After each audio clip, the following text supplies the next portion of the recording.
morning, good Saturday morning. So happy to see you all here and happy to be here in conversation with Virginia. Well, I'm thrilled to be here with you, Toby, so let's get started. Absolutely, thank you. So Virginia and I met over Zoom less than a month ago to prepare for our conversation today. We talked about our shared interests and common experiences, which are years spent in the classroom teaching art, having a home-based studio, also having an affinity for the visual power of words to share personal narratives, as well as deep engagement with abstraction and process-focused work. With all that in mind, I'd like to ask you a few questions about your practice and to learn more about the exhibition that's in the Worcester Art Gallery right now. So I want to start a little bit with personal history, just to set a context for our conversation. You've referred to the artwork in the Holding Thoughts series as a reflection on various times in your life. You note the process as a contemplative act of remembering, honoring, and preserving, as well as processing uncertainty, change, and ruminations. Let's start our conversation with how you made your way to being an artist.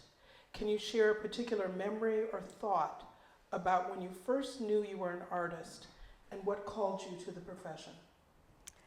Okay, well, this one I probably don't remember as well as I do others, but when I was about 2.5 or 3, I got some beautiful doll clothes that my mother had spent most of the night finishing up for Christmas, and somehow I got a hold of a pair of scissors and I restyled the doll clothes, and so I think that let my parents know anyway where I was headed. In any case, as I grew up, I used to make lots of setups and arrangements and everything, that I could just use different materials with and make little environments and things like that.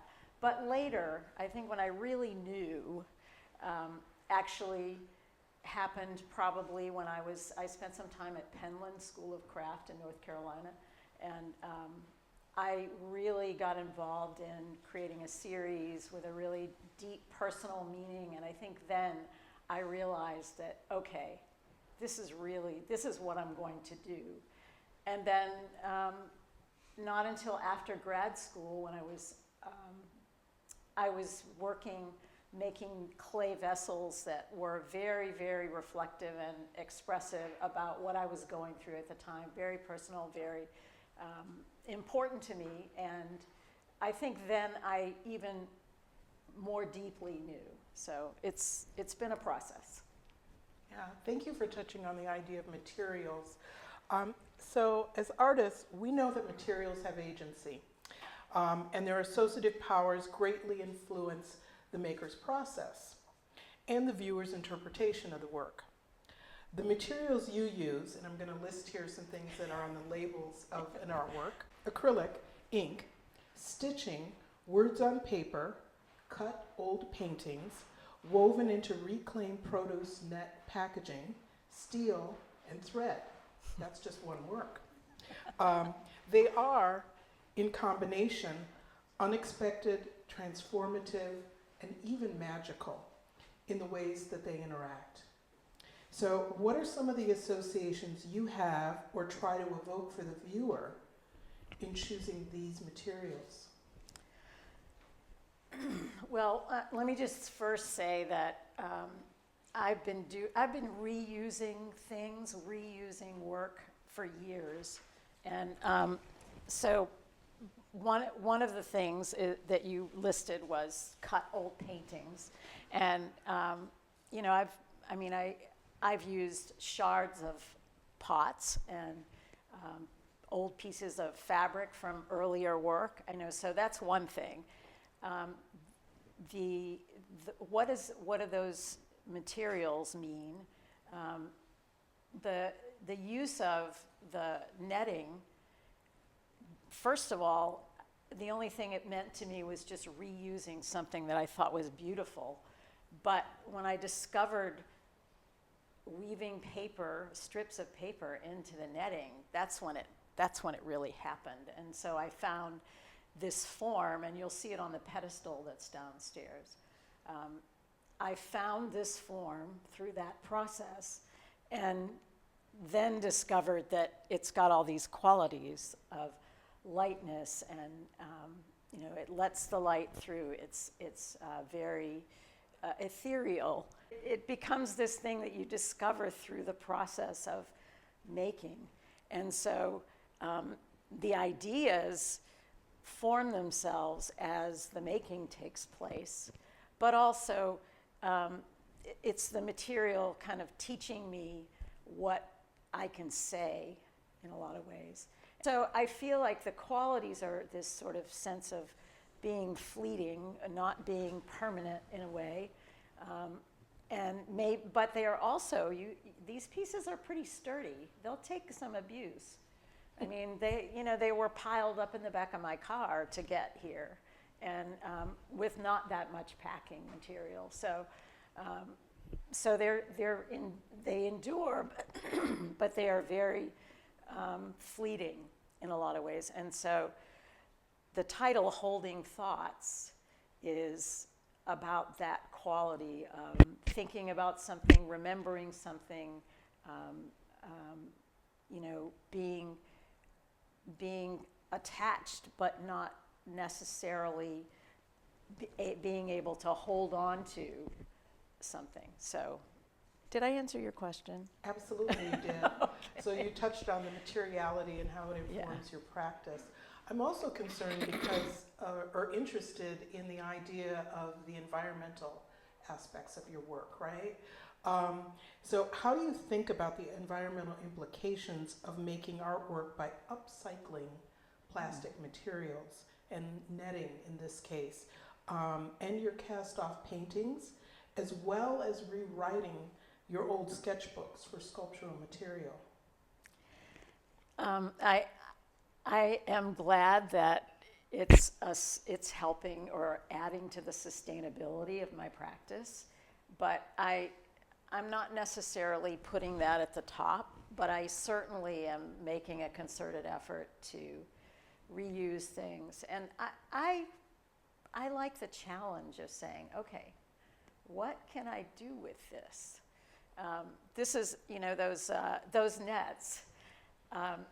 I probably have been saving them for like 5 years, washing them and putting them away in color groups and, in these file folders, et cetera. And so, I start to feel the pressure of, okay, you got to do something with this, okay?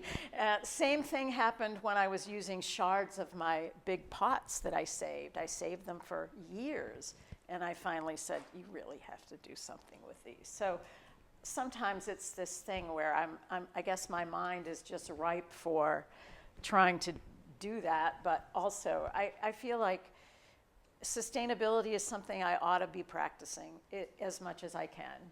And so it just happens that I like the challenge of seeing what I can do with something. And also it is gratifying that even this little bit of reusing, upcycling that I'm doing is maybe helping the planet, maybe. Yeah, and I think that's a really interesting entry into thinking about not just the materials, but also the process and your way of thinking. So you've said to me that your best ideas come when you're doing tactile things. And I'm very taken with that idea of the body being a conduit for thinking, and that we learn with our hands as well as our minds.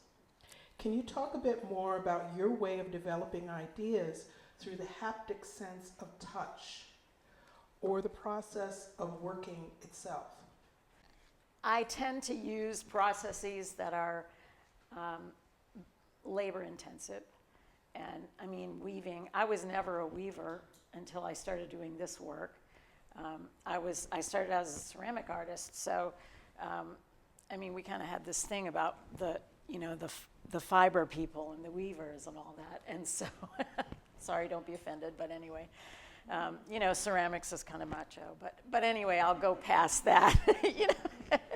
That's just a little of the backstory. But so I definitely like to work with things in my hands, okay? I've always done that. And so not long ago, probably about actually 7 or 8 years ago, I read this book called Material and Mind by Christopher Bart. He's a RISD, or was a RISD person. And the most interesting thing happened because I read this book. He talks about how materials and working with materials, doing things with materials, are quite possibly the foundation of language. And so I also have this real attraction to words and language and things like that. So I see those as materials. I list words as material, as one of my materials. And so that's a real fascination.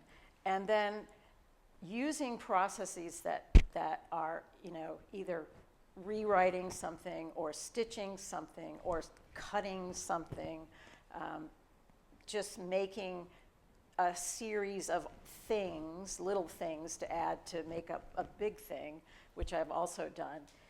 I found that doing that inspires thoughts and ideas, and it really that's when I get ideas. That's when I begin to understand what I'm doing.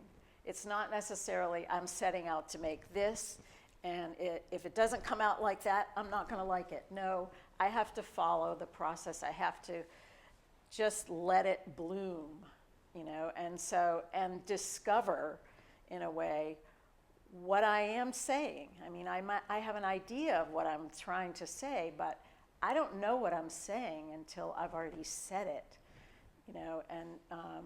so that's really, and in a way, sharing with other people and having the work out in an exhibition lets me discover what other people see and other people think, and I learn from the work that way too. So I'm always learning from the work.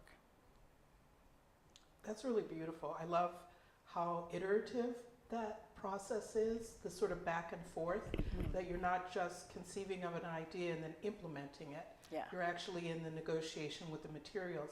We talked about that a little earlier this morning. Yes. We spent some time, really lovely time in the gallery with your work and just talking it through and helping me understand what your process is like. I'm also really interested in the conceptual content of your work. So I want to ask you, when we talked about the meaning embedded in your sculptures, you spoke about a space for maybe. You spoke about discovery, curiosity, and trying to figure things out, which I think you just sort of hinted at in your discussion of materials and process. But I'd like to go a little further with that. Since these are important concepts for you, is there any intention for the unknown, for secrecy, or the concealing of information by fragmenting it into these almost nearly illegible pieces? Is that part of the concept or content of your work, this sort of hidden or secret meaning? Well, I think part of the reason things are kind of hidden, I think, I'm not really sure, but I think, is that I'm kind of bearing my soul here. I'm going through these sketchbooks from the 90s and the early 2000s, and there is so much stuff in there about not just my work and my ideas or what I'm trying to do, but also recipes for glazes, recipes for food. I mean, there are all these things about, there are grocery lists in there, because at that time my life was very just sort of all coming together in this one place. And so in a way, you're seeing, if you read what's in there, you're seeing it's almost like some of it's almost like a stream of consciousness, but it's also just a chronicle of a day or a week or a life. And so that's part of it, that in terms of not wanting to just sort of lay it all out there, but I actually do. So that's part of the reason maybe it's that way. It seems secretive, or the words are on the inside. But I also think that thoughts are on the inside. Thoughts are things that come out when you speak them, but they basically exist inside. And so it's a reveal that's not really totally revealing, in a way, just holding. It's a way of thinking about how you're planting things within the work for your viewers to discover, and it's also part of your own discovery process. And you're answering for me the sort of double face of reveal and conceal. And so I want to think a little bit more also about other titles. So you talk about holding thoughts as this important characterizing title for the entire series. But I'm also thinking about individual works as well. You have some really interesting titles on your work. I was really paying close attention to all of that this morning in our walk and talk. So not only your exhibition title, Holding Thoughts, provides a wonderful entry for the viewer to get a hint of your intentions without telling them exactly what to think, right? Which is always important for the artist. The various titles of individual artworks in the series are just as evocative. I'm thinking about one title, Please Listen. Another is, Am I There Yet? There's also All the Rabbit Holes, and many others. So how do you settle on the right title for a work or for the series at large? So I think I did tell you this, that I make a lot of lists. Sometimes I make word lists when I'm trying to work out a concept and, trying to figure out where's this idea going. I mean, I think I know where it's going, but let me just make some lists of words and synonyms and, antonyms, and just see what comes of that. But also, the titles that you pointed out, somewhere in that piece is that sequence of words that is that title. So I don't remember where they all are, but they're in there. and so there's that. I mean, but I do a lot of, I definitely make a lot of lists, and when I'm trying to figure things out, it just helps me think. And so that's, again, part of that discovery in the process, of where this thing is going, what it's going to end up to be. So, and then kind of getting used to the title once I discover it, Yeah, I can relate to that. Having like a working title and then wondering for a while and waiting to see if it fits. Yeah. It's really that. So we share the idea of being list makers. That's something I have to do in order to function in day-to-day life. I wouldn't know quite what to do first thing in the morning if I didn't have it committed to a written list. We talked a little bit downstairs about our mutual love of cursive. So some of the lists that are within your work are printed and some are cursive.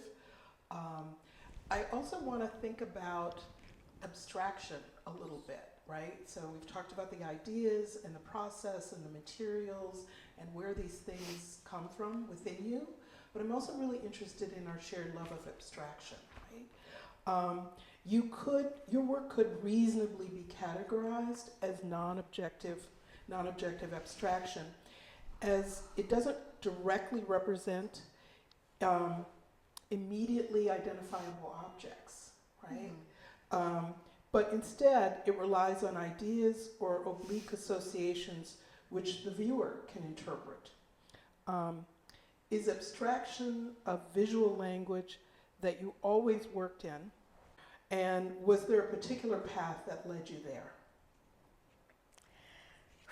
Well, yes and no, I guess I'll have to say, because I don't know if I've ever considered myself a person, an abstract artist, an abstractionist, but I know that my work is abstract in a certain kind of a way. But I also think that I'm looking for associations. I'm looking for, just like the pieces downstairs, I mean, I got a lot of opinions at the opening about what people thought they were, but I see them related to the body. Everything I've done throughout my artistic career has referred to the body in some way, either through the evidence of process and the way, material manipulation, or actual images of figures on pots, which, by the way, we refer to as having necks and shoulders and feet and things like that, so belly, So I think in a way I've always worked sort of through imagery of the body, but I do see how it is abstract in many ways. So. Absolutely, and really open to interpretation. So that leads me to thinking about form, right? If abstraction is a path that you're on, but also figuration is something that you're very tied to as well. So the structural form of your sculptures allude to a diverse range of structures in the natural and the built environment. So both the body and actually architecture. So sometimes when I look at your work, I think of, or I'm reminded of a cyclone or a bird's nest. Sometimes a corset or a hammock. So organic forms or things from the built environment. And there are allegorical interpretations that could be evoked by these associations. I could think about whether they represent chaos or constriction, protection or entropy. And are there particular kinds of objects, symbols, or metaphors that you think about when composing these structures? Is it a metaphorical journey for you, or are the materials leading you to all these forms, or is it an interplay between those things? I think it's definitely an interplay. I mean, it's sort of like, I think I discover the metaphors through the making, but I also am referencing in some way my own body. It's the scale of everything is within what I can accomplish, what I can do. And the stitching or the handwriting, that's a reference to, the idea of making and the process of discovery and creating. I think also just the physics of being able to create those objects kind of dictates the forms. I discover that through the making process. And then, I didn't mention this before, but I think a lot of what I do is kind of making do with what appears, what happens. And I'm fascinated by that, that space for maybe. Okay, that, and you mentioned that earlier, but that phrase comes from that Christopher Bart book. So, it's really fascinating to find things and in the process make something that is not what you expected necessarily or what you were hoping for, but it's much more than that. And so I'm just really intrigued by how that works out, how it works out through the process.